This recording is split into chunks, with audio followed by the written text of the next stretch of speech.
down instead of out. It's kind of got craters on it, looks like a peanut shell.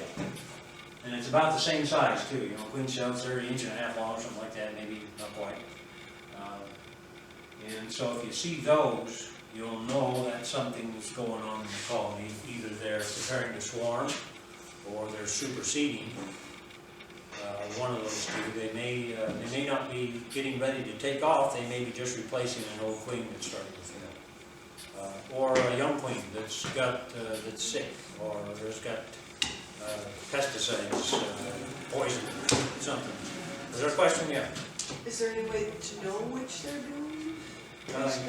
Yes, generally. It's going to make it a little bit harder with our foundationless frames and the middle bar frame.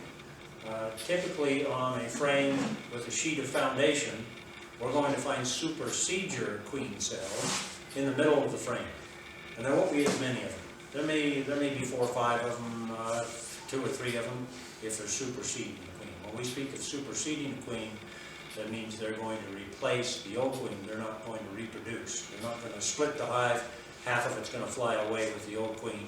Half of it is going to stay home with the new queen. When they're superseding, they're just replacing a fading queen. And those are generally found on the center of the frame. Swarm cells are generally found along the bottom bars, and there'll be a whole bunch of them. Or sometimes along the top bar. Sometimes it's hard to know. So with the foundationless, you see how many communication holes they leave in between the comb when there's no foundation. That's going to make it even more difficult to tell whether it's a supersedure queen cell or a swarm queen cell. Because they'll put those on the edges of the comb, right where there's communication holes, where the comb ends and then there's a space. That's where they like to put those. So it might be a little bit more difficult. Just a little experience and practice,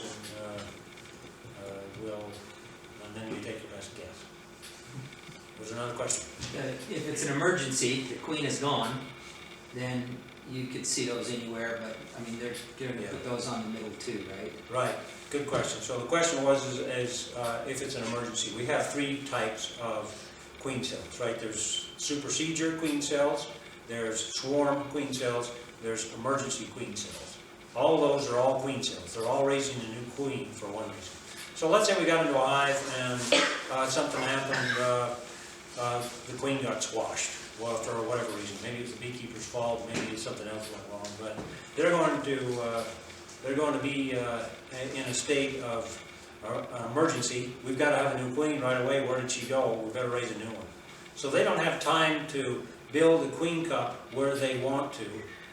If it's a supersedure cell on the side of the frame, where they can chew down some old comb, right, and make a nice bowl-shaped queen cup there, and then start from there at their leisure.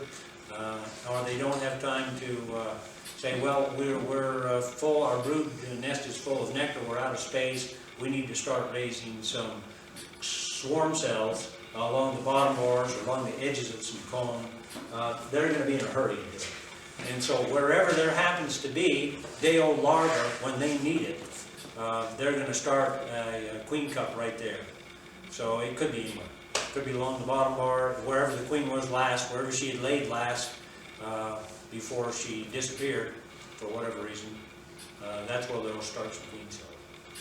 So they prefer not to start them where it's old, dark comb, where there's a lot of cocoons still left in there, because it's harder for them to chew them down. They'll have to draw it out horizontally before they can go vertically with it. That's a little more difficult for them to do. So if they have their preference, they'll start where it's easiest for them. But if it's an emergency, they do what they can.